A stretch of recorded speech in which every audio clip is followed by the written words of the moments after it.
கோவை மாவட்டம் பெரியநாயக்கன்பாளையம் வனச்சரகத்திற்கு உட்பட்ட கோவனூர் மலை அடிவார பகுதி அருகே குட்டி யானை நிற்பதாக கிடைத்த தகவலை அடுத்து வனத்துறை சென்று பார்த்தனர். அப்போது 3 மாத குட்டி யானை தனது கூட்டத்திலிருந்து பிரிந்து வந்திருப்பது தெரியவந்தது. குட்டி யானையை மீட்டு அதற்கு உணவு வழங்கிய வனத்துறையினர் சுமார் 12 மணி நேரம் போராடி புளியந்தோப்பு சரகம் குட்டி யானையின் கூட்டத்தை கண்டறிந்த வனத்துறையினர் குட்டியை தாய் யானையுடன் சேர்த்து வைத்தனர்.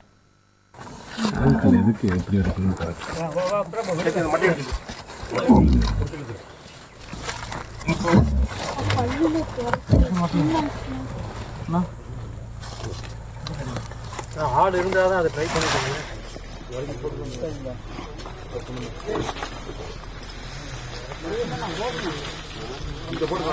கரெக்டாக இருக்குமா பார்த்து